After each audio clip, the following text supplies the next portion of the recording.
దగ్గరికి వెళ్ళాలి, వెళ్ళాలి దయచేసి డాక్టర్ దగ్గరికి వెళ్ళాలి. వెళ్ళాలి. ఈ ఎస్టిడిస్, హ్మ్, హ్మ్, హ్మ్. సెక్సువల్లీ ట్రాన్స్మిటెడ్ డిసీజెస్ ఏవైతే ఉన్నాయో హ్మ్. ఇవి పురుషుల వల్ల స్త్రీలకు వస్తాయా, స్త్రీల వల్ల పురుషులకు వస్తాయా? ఇది ఎవరి వల్లైనా ఎవరికన్నా రావచ్చండి. Okay. సెక్షువల్లీ ట్రాన్స్మిటెడ్ డిసీజ్ లో రకరకాల డిసీజెస్ ఉన్నాయి. అందులో Okay. హెచ్ఐవి అందరికీ బాగా తెలిసిన అవును, డిసీజ్. అవును. ఇదే కాకుండా మనకి క్లమీడియా అని ఒకటి ఉంది, నిస్సీరియా అని ఒకటి ఉంది.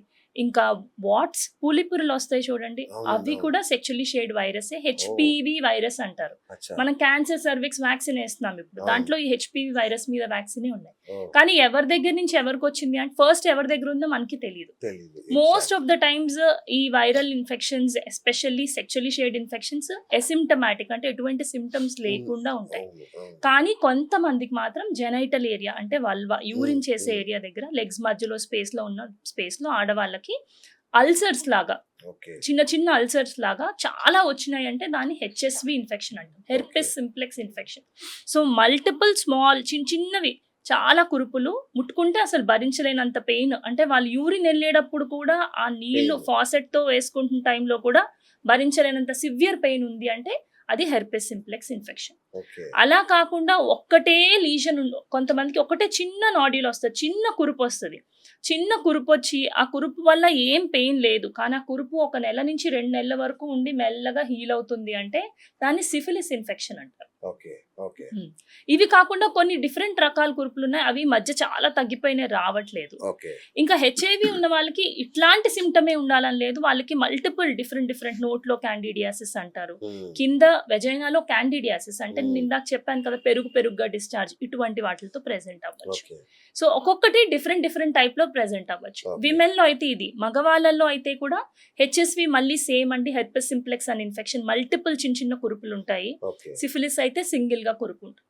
సో ఇట్లాంటి కురుపులు ఉన్న వాళ్ళకి సేమ్ టైంలో లిప్స్ చుట్టూ కూడా కురుపులు ఉండొచ్చు, అచ్చా. దాన్ని కూడా హెర్పెస్ సింప్లెక్స్ ఇన్ఫెక్షన్ అంటారు. ఓకే. సో ఎవరైనా ఇద్దరిలో ఎవరో ఒకరికి వచ్చింది అంటే మాత్రం డెఫినెట్ గా మీరు ఇమీడియట్ గా డాక్టర్ని కన్సల్ట్ చేసి దానికి మీరు ట్రీట్మెంట్ తీసుకోవడమే కాకుండా పార్ట్నర్ స్క్రీనింగ్ కూడా చేయాల్సి వస్తుంది. Right. ఎందుకంటే మీ పార్ట్నర్ కి కూడా ఆల్రెడీ వచ్చిందా చూడొచ్చు. అనేది అవును. మనకు తెలియాల్సి ఉంటుంది. అవును. ఇందులో ఏంటంటే రీజన్స్ ఎందుకు వస్తాయి సెక్షువల్లీ షేడ్ ఇన్ఫెక్షన్స్ అంటే, ఒకటి ఈ మధ్య మల్టిపుల్ సెక్షువల్ పార్ట్నర్స్ ఎక్కువైపోయారు, అవును, ఎస్పెషల్లీ చిన్న పిల్లలకి ఇంకా ఎక్కువ, 25 అండ్ లెస్ ఏజ్ లో ఎక్కువ చూస్తున్నాం ఈ మధ్య మనం సెక్షువల్లీ షేడ్ ఇన్ఫెక్షన్స్. అవునండి. ఇమ్యూనో కాంప్రమైజ్డ్ అంటే ఇమ్యూనిటీ తక్కువ ఉన్న వాళ్ళు, ఇమ్యూనిటీ తక్కువ అంటే హెచ్ఐవి పేషెంట్స్, షుగర్ పేషెంట్స్, వాళ్ళకి వచ్చే ఛాన్సెస్ ఎక్కువ ఉంటాయి. ఇంకొకటి ఎర్లీ ఏజ్ లో సెక్షువల్ లైఫ్ స్టార్ట్ చేసి ఓకే. ఉన్న వాళ్ళకి కూడా ఇట్లాంటి ప్రాబ్లమ్స్ ఎక్కువ ఉంటాయి. ఓకే. 4th, కాండమ్ ని వాడకపోవడం వల్ల కూడా ఎక్కువ ఉంటాయి. సో ఈ 4 రీజన్స్ వల్ల ఈ ఇన్ఫెక్షన్స్ ఎక్కువ ఉంటాయి. ఇంకా హెచ్ఎస్వి అనింది, హెర్పెస్ సింప్లెక్స్ అని ఒక ఇన్ఫెక్షన్ అయితే ఒకసారి వచ్చిందంటే రికరెంట్ గా మళ్ళీ లైఫ్ లో ఎపిసోడ్స్ వస్తూ ఉంటాయి, అంటే మన బాడీలో ఆ వైరస్ ఉండిపోతుంది, ఉండిపోయి ఫస్ట్ ఎపిసోడ్ చాలా సివియర్ గా ఉంటుంది, ఓకే. తర్వాత వచ్చే ఎపిసోడ్స్ అంత సివియర్ గా ఉండవు, కానీ రిపీటెడ్ గా మన ఇమ్యూనిటీ తగ్గిన ప్రతిసారి ఆ వైరస్ ఇన్ఫెక్షన్స్ రిపీటెడ్ గా మళ్ళీ అల్సర్స్ అనేది వచ్చిపోతూ ఉంటాయి. ఒక అమ్మాయి అంటే సెక్షువల్ లైఫ్ ఏ ఏజ్ లో స్టార్ట్ చేయాలండి, అంటే ఐడియల్ ఏజ్? సెక్షువల్ లైఫ్ కి ఐడియల్ ఏజ్ అంటూ యాక్చువల్లీ లేదండి. మన కంట్రీలో మ్యారేజ్ అంటే మన Of ఇండియన్ course. బిలీఫ్స్, అవును, రిలీజియస్ అవును. అన్నిటిలో 18 విమెన్ 21 మెన్ అంటే ఆ లైన్స్ లో వెళ్ళాలి అన్న దానికి నేను యాక్చువల్లీ చూసే నా ప్రాక్టీస్ లో చెప్పాలి అంటే 100 గర్ల్స్ అన్మ్యారీడ్ నా దగ్గరకు వస్తుంటే 95% of them are sexually active, 5% of them మాత్రమే సెక్షువల్లీ యాక్టివ్ ఉంటారు. అంటే చెప్పే వాళ్ళు మేము అడిగినప్పుడు 95%, 90% యాక్టివ్ అంటారు, 10% చెప్పరు. ఆ 10% లో అబద్ధం చెప్పే వాళ్ళు కూడా ఉండొచ్చు. సో జనరల్ గా అంటే మేము నాన్ జడ్జ్మెంటల్ గానే చూస్తాము, ఎవరిని మేము ఇది తప్పు అది అని, ఎందుకంటే ఎండ్ ఆఫ్ ది డే ఎందుకంటే మేము ఏదైనా వాళ్ళు మాకు చెప్పగలిగితేనే మేము ట్రీట్ చేయగలుగుతాం. End of the day treatment important. So వాళ్ళకి కన్వీనియంట్ చేసి పర్సనల్ క్వశ్చన్ అడుగుతున్నాం, ఏం అనుకోవద్దని మనం క్వశ్చన్ అడుగుతాం, వాళ్ళు చెప్పినప్పుడు మనకి తెలుస్తుంది, తెలిసినప్పుడు మనం క్లియర్ గా వాళ్ళకి చెప్పాలి కాండమ్స్ వాడండి. ఎస్పెషల్లీ చిన్న పిల్లలు, అన్మ్యారీడ్ పిల్లలు ఎవరైతే ఉన్నారో, చిన్న పిల్లలు అంటే మీరు చెప్పే ఏజ్ ఏంటో చెప్పండి నాకంటే. 18, 17, 18 పిల్లలు చాలా మంది యాక్చువల్లీ ఇప్పుడు ఉంటున్నారండి మన కంట్రీలో, చాలా మంది ఉంటున్నారు. అన్మ్యారీడ్ పిల్లలు కూడా చాలా మంది సెక్షువల్లీ యాక్టివ్ ఉంటున్నారు. సో సెక్షువల్లీ యాక్టివ్ ఉండొద్దు అని ఎవరు చెప్పలేరు, దాని బదులు ప్రికాషన్స్ తీసుకోవాలి. అంటే బీ కేర్ఫుల్, కాండమ్స్ వాడాలి. End of the day sexually shared infections అనేది రాకూడదు, బికాస్ వాటి వల్ల లాంగ్ టర్మ్ ఇంప్లికేషన్స్ ఉంటాయి. ఎలాంటివంటే ఫస్ట్ ఇందాక మనం హెచ్ఎస్వి హెర్పెస్ సింప్లెక్స్ అనుకున్నాం, ఒక్కసారి వస్తే లైఫ్ లో ఫ్లేర్స్ వస్తూనే ఉంటాయి రికరెంట్ గా. 2 HIV వచ్చింది అంటే లైఫ్ లాంగ్ ట్రీట్మెంట్, అండ్ అదొక పెద్ద సోషల్ టాబు, అవుట్ కాస్ట్. ఎవరు తెలిస్తే అసలు మీతో ఫ్రెండ్షిప్ కూడా చేయరు ఇంకా, మీరు చెప్పినట్టు. థర్డ్, ఈ ఏదైతే ఇన్ఫెక్షన్స్ వచ్చున్నాయో సెక్షువల్లీ షేర్డ్ ఇన్ఫెక్షన్స్, ఇందులో క్లమీడియా, నిసీరియా అని 2 ఉన్నాయి. ఇవి ఎంత డేంజరస్ అంటే అవి పైకి స్ప్రెడ్ అయ్యి యూట్రస్ పైన ఉండే ట్యూబ్స్, ఫెల్లోపియన్ ట్యూబ్స్ అంటారు, అవి ప్రెగ్నెన్సీ రావడానికి చాలా ఇంపార్టెంట్. మనకు ప్రతి నెల రిలీజ్ అయిన అండం, హస్బెండ్ రిలీజ్ చేసిన స్పర్మ్ 2 కలిసేది ఈ ఫెల్లోపియన్ ట్యూబ్స్ లో. టుగెదర్ బేబీ వచ్చి మళ్ళీ మనకి గర్భసంచిలో కూర్చుంటుంది. ఈ వైరస్ పైకి వెళ్ళి ఆ ఫెల్లోపియన్ ట్యూబ్స్ ని డామేజ్ చేసేస్తుంది, సైలెంట్ గా డామేజ్ చేసేస్తాయి. ఆ ట్యూబ్స్ లో ఉన్న లైనింగ్ ఉల్లిపొరంత చాలా పల్చగా, అంత సెన్సిటివ్ గా ఉంటాయి. ఒకసారి ఎలా ఉల్లిపొర డామేజ్ అయితే మళ్ళీ దాన్ని మనం రిపేర్ చేయలేము. ఫెల్లోపియన్ ట్యూబ్స్ లో ఉన్న లైనింగ్ గానీ డామేజ్ అయిందంటే అవి బ్లాక్ అయిపోతాయి. వాళ్ళకి ఇంకా ప్రెగ్నెన్సీ అనేది చాలా కష్టం. మళ్ళీ పిల్లలు పుట్టలేదని మ్యారేజ్ తర్వాత ట్రీట్మెంట్కి వెళ్ళినప్పుడు తెలిసి అప్పుడు మళ్ళీ వాళ్ళ IVF అంటే టెస్ట్ ట్యూబ్ బేబీకి వెళ్లాల్సినంత సిచ్యువేషన్ రావచ్చు. అన్ఫార్చునేట్లీ కొంతమందికి ఆ ట్యూబ్స్ లో ప్రెగ్నెన్సీ బై మిస్టేక్ కూర్చుంటే అది బ్రేక్ అయ్యి ఎక్టోపిక్ ప్రెగ్నెన్సీ అంటారు, బ్లీడ్ అయ్యి కాంప్లికేటెడ్ స్టేట్ లో కూడా హాస్పిటల్ కి రావచ్చు. సో సెక్షువల్లీ షేర్డ్ ఇన్ఫెక్షన్స్ అప్పటికప్పుడు ట్రీట్మెంట్ తో అయిపోదు, లాంగ్ రన్ లో లాంగ్ టర్మ్ ఎఫెక్ట్స్ కూడా రావచ్చు. Okay ma'am. సో ఇవన్నిటికి పరిష్కారం మీరు చెప్పిన కాంట్రాసెప్టివ్, అంతేగాని condom is the best prevention అండి పిల్లలకి. ఇక పెద్దవాళ్ళకి అంటే ఈ వీటిలో ఏమైనా కొత్తగా ఆధునికమైన మార్పులు వచ్చినాయి మేడం? ఇంతేనా, ఇప్పటికీ కాండోమేనా ఇంకేమన్నా? ఇందులో 2 రకాలండి. ఒకటి బ్యారియర్ మెథడ్స్ అంటాం. బ్యారియర్ మెథడ్ అంటే స్పర్మ్ ని, ఎగ్ ని, అండం వీర్యం కలవకుండా ఆపేది, అది కాండమ్. ఇందులో కొత్తగా ఏమొచ్చింది అంటే ఫీమేల్ కాండమ్. మేల్ కాండమ్ కాకుండా ఫీమేల్ కాండమ్ కూడా వచ్చింది. మేల్ కాండమ్ మెన్ ధరిస్తారు, దానికి ఫెయిల్యూర్ రేట్ ఒక 15% ఉండొచ్చు. అంటే 100 మందిలో 15 మందికి ఫెయిల్ అవ్వచ్చు, 15 కపుల్స్ కి. ఎందుకు ఫెయిల్ అవ్వచ్చు? ఒకటి రీజన్ స్లిప్ ఆఫ్ అయిపోవచ్చు, సెకండ్ రీజన్ బ్రేక్ అయిపోవచ్చు, థర్డ్ రీజన్ వీళ్ళు దాంతో పాటు జెల్ యూజ్ చేస్తారు లూబ్రికేషన్ కోసం. అంటే సెక్రీషన్స్ లేదు, కన్వీనియన్స్ కోసం వాళ్ళు లూబో ఏదో ఒకటి యూజ్ చేస్తారు. అవి అన్ని కాండమ్స్ అన్ని లూబ్స్ తోనూ కంపాటబుల్ అంటే సరిపోవు. కొన్ని వాటితోటి కలపకూడదు, క్లియర్ గా వాళ్ళు దాని మీద రాస్తారు, కానీ చదివే టైం ఉండదు కాబట్టి వాళ్ళు వాడేస్తారు. వాడాక ఏమవుతుంది, ఆ లూబ్ వేసుకున్నప్పుడు జారిపోవడము, చిరిగిపోవడమో, హోల్ పడిపోవడమో, ప్రెగ్నెన్సీ వచ్చేస్తుంది. సో మేము కాండమ్స్ ఎవరు వాడచ్చు అంటామంటే, ఒకటి ఇలా సెక్షువల్లీ షేర్డ్ ఇన్ఫెక్షన్స్ రాకూడదు, 2 రీసెంట్లీ మ్యారీడ్ యాక్సిడెంటల్ గా ప్రెగ్నెన్సీ వచ్చినా పర్వాలేదు మేము కంటిన్యూ అవుతాం అనుకున్న వాళ్ళు కాండమ్ వాడచ్చు. అస్సలు ఎటువంటి పరిస్థితుల్లో ప్రెగ్నెన్సీ వద్దనుకునే వాళ్ళు మాత్రం ఇంకా బెటర్ మెథడ్స్ వాడాలి, because condom failure 15%, which is very high. నా ఫీమేల్ కాండమ్ ఏంటంటే దీనికి కూడా ఒక అడ్వాంటేజ్, సెక్షువల్లీ షేర్డ్ ఇన్ఫెక్షన్స్ రావు. మేల్ కాండమ్ కి 20-30 టైమ్స్ కాస్ట్ ఎక్కువ, చాలా కాస్ట్ ఎక్కువ, ఎందుకంటే లోపల యోని మొత్తాన్ని కవర్ చేస్తుంది అనమాట. సో చాలా కాస్ట్ ఎక్కువ. మన కంట్రీలో ఇంకా అంత సక్సెస్ఫుల్ మోడల్ కాదు, బికాస్ మేల్ కాండమ్ బాగా అవైలబుల్ ఉంది, ఇది అవైలబుల్ లేదు కాబట్టి. దొరుకుతుంది, కావాలని తెప్పించుకోవచ్చు, బట్ అవైలబిలిటీ తక్కువ. అంత ఈజీగా మనకి మేల్ కాండమ్ దొరికినంత ఫీమేల్ దొరకదు. And it is expensive, almost 10-20 times పైన కాస్ట్ చాలా ఎక్కువ ఉంది ఫీమేల్ కాండమ్. బెనిఫిట్స్ అన్ని దానికి దీనికి ఆల్మోస్ట్ సేమ్ ఉంటాయి. ఈ కాండమ్స్ రెండింటికి ఇంకో డిసడ్వాంటేజ్ ఏంటంటే కాయిటస్ డిపెండెంట్. అంటే కప్పులు కలవాలనుకున్న టైంలో మధ్యలో ఆగి వెళ్ళి కాండమ్ వేసుకుని వచ్చి వాళ్ళు కలవాలి. సో వాళ్ళకి దాన్ని కాయిటస్ డిపెండెంట్ అంటారు. కొంతమంది దాన్ని ఇష్టపడరు. సో ఇది కాండమ్స్ గురించి. ఇంకా వేరే మెథడ్స్ ఏమున్నాయంటే మళ్ళీ దాంట్లో టెంపరరీ మెథడ్స్ అని ఉంటాయండి, పర్మనెంట్ మెథడ్స్ అని ఉంటాయి. పర్మనెంట్ అంటే మనకి ఫ్యామిలీ ప్లానింగ్, మెన్ గానీ విమెన్ గానీ అయిపోతాయి. టెంపరరీ మెథడ్స్ లో మళ్ళీ మనకి hormonal methods, non hormonal methods. Non hormonal methods అంటే మీకు బాగా తెలుసు, కాపర్టీ లూప్ అంటారు. అంటే గర్భసంచిలో టీ షేప్ ఇంత చిన్న డివైస్ ప్లేస్ చేసేస్తారు, దానిలో కాపర్ ఉంటుంది అనమాట. సో దీనికి బెస్ట్ బెనిఫిట్ ఏంటంటే ఫెయిల్యూర్ చాలా తక్కువ అండి. 1000లో 3-4 ఫెయిల్ అవుతాయి అంతే. అది బెనిఫిట్ అయితే. మరి డిసడ్వాంటేజ్ ఏంటి అంటే 3లో ఒకరికి ఫస్ట్ 3 to 6 months ఇది వేసాక కొద్దిగా బ్లీడింగ్ ఎక్కువ అవుతుంది.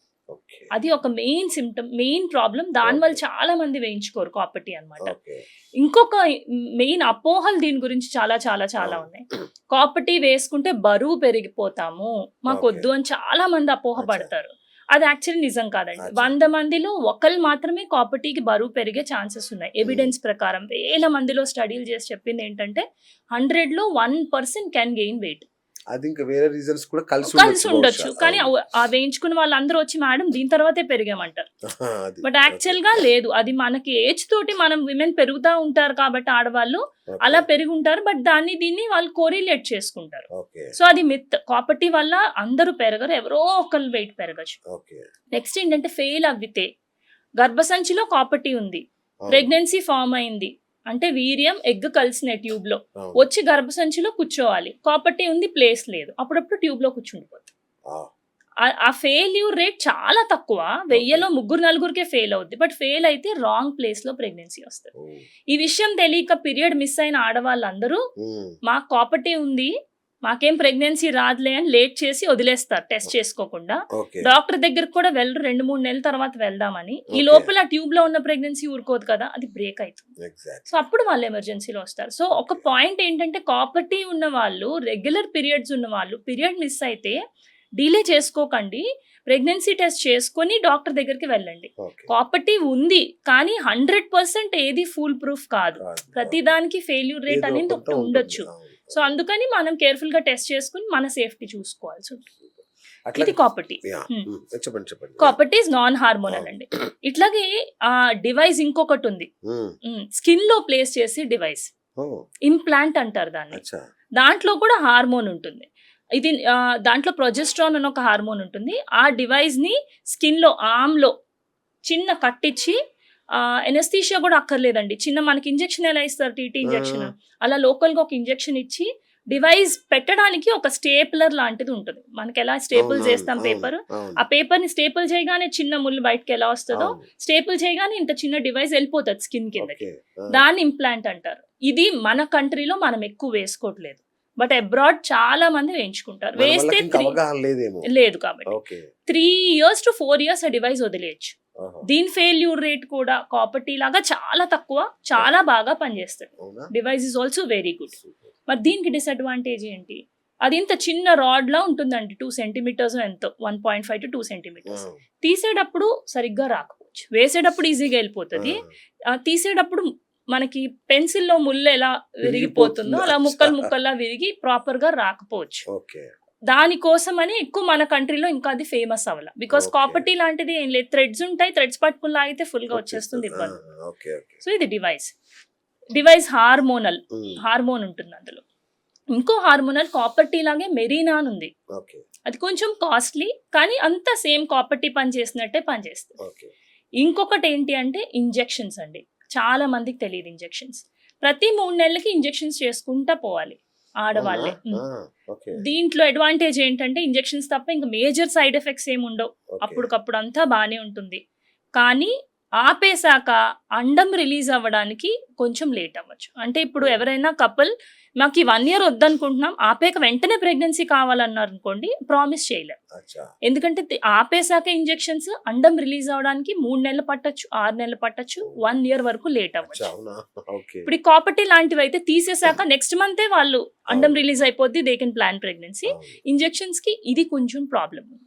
కొంతమంది టీనేజర్స్ లో ఇంజెక్షన్స్ వాడినప్పుడు బోన్స్ వీక్ అవ్వచ్చు, ఓన్లీ ఇన్ టీనేజర్స్, అడల్ట్స్ లో కాదు. సో ఇవన్నీ హార్మోనల్ లాంగ్ యాక్టింగ్ డివైజెస్ అండి. ఇవి కాకుండా వేరే హార్మోనల్ మెథడ్స్ కూడా ఉన్నాయి. మీరు పిల్స్ వినుంటారు, కంబైన్ హార్మోన్స్ అని, ఈస్ట్రోజన్ ప్రొజెస్ట్రాన్ 2.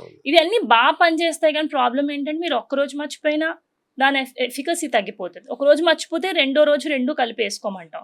2 రోజులు మర్చిపోతే మాత్రం మళ్ళీ కొత్త సైకిల్, కొత్త ప్యాక్ డాక్టర్ ని కలిసి వేసుకోవాలి. అండ్ ప్రొజెస్ట్రాన్ ఓనియన్ పిల్ అని ఒకటి ఉంటుంది, అది ఎవ్రీడే వేసుకోవాలి. ఇన్ని పిల్స్ ఉన్నాయి. యాక్చువల్లీ ఇందులో కంబైన్ పిల్స్ కి కాళ్ళల్లో బ్లడ్ క్లాట్, స్ట్రోక్, మైగ్రేన్ అవి వచ్చే ప్రాబ్లమ్స్ ఉంటాయి. కాబట్టి మనం క్లియర్ గా చూసుకుని వీళ్ళకి సూటబుల్ కాదో చూసి వేయాల్సి ఉంటుంది అనమాట, హార్మోనల్ పిల్స్ ఎస్పెషల్లీ. ఇవన్నీ టెంపరీ మెథడ్స్ అండి. పర్మనెంట్ మెథడ్స్ మగవాళ్ళల్లోనేమో ట్యూబ్స్ టై చేసేస్తారు, అవును ఓపీ బేసిస్ లోనే చేసేస్తారు. అవును సో అట్లా టేక్ ప్రొసీజర్ ఎంతసేపు పడుతుందంటే 5 నిమిషాలు 10 నిమిషాలు, అంతకు మించి పట్టదు. ఆ, ఓకే, ఆడవాళ్ళల్లో కూడా అంతే, లాప్రోస్కోపీ అంటే కీ హోల్ మెథడ్ ద్వారా ట్యూబ్స్ టై చేసేస్తారు. ఓకే సో దీంట్లో ఏంటి బెనిఫిట్ అంటే మళ్ళీ ఫెయిల్యూర్ రేట్ టెంపరీ మెథడ్ కాపర్టీ లాగానే, కానీ ఆ విషయం అందరికీ తెలియదు. పర్మనెంట్ మెథడ్కి వెళ్తే ఇంకా 100% సేఫ్, 100% ఇంకా నాకు ప్రెగ్నెన్సీ రాదు అంటారు. కొంతమంది పీరియడ్ మిస్ అయింది 2 నెలలు మేడం అని వస్తారు, అవును ఫ్యామిలీ ప్లానింగ్ అయిపోయింది మేడం అంటారు, ట్యూబెక్టమీ అయిపోయింది కదా మేడం అంటారు, ప్రెగ్నెన్సీ టెస్ట్ ఒకసారి చేసుకొని రండి అంటే మేడం మాకు ట్యూబెక్టమీ అయిపోయింది మేడం అంటారు. ఫెయిల్ అవ్వచ్చు కదండి. ఫెయిల్ అయ్యి మీకు ట్యూబ్ లో ప్రెగ్నెన్సీ వస్తే ఓకే ప్రెగ్నెన్సీ కిట్ కి 50 రూపాయలే అవుతుంది. మీకు ట్యూబ్ లో ప్రెగ్నెన్సీ వచ్చి అది మిస్ అయితే, మీరు బ్లీడ్ అయితే మీ హెల్త్ ఎంత ఎఫెక్ట్ అవుతుంది, మళ్ళీ ఇమీడియట్ గా సర్జరీకి వెళ్ళాల్సి. సో అప్పుడు చెప్తాం లేదండి దీనికి కూడా ఫెయిల్యూర్ ఉండొచ్చు, మీకు ఫెయిల్ అయిందని నేను అనట్లేదు, కానీ మీరు టెస్ట్ చేసుకొని వస్తే అది మనకు రూల్ అవుట్ అయిపోతుంది. ఓకే సో దాని ఫెయిల్యూర్ రేట్ కూడా 1000లో 4కి 5కి ఫ్యామిలీ ప్లానింగ్ సర్జరీ ఫెయిల్ అవ్వచ్చు. విమెన్ లో, మగవాళ్ళలో 10,000లో 4కి 5కి ఫెయిల్ అవ్వచ్చు. సో విమెన్ లో ది బెటరా, మెన్ లో ది బెటరా అంటే ఎప్పుడైనా పర్మనెంట్ మెథడ్ మెన్ చేయించుకోవడం బెటర్, వాసెక్టమీ. బట్ మన కంట్రీలో మెన్ రెడీగా ఉండరు, ఎవరు రెడీగా ఉండరు. కౌన్సిల్ చేసినప్పుడు చాలా ఎవరో ఒకళ్ళిద్దరు నిజంగా వాళ్ళకి దండం పెట్టారు.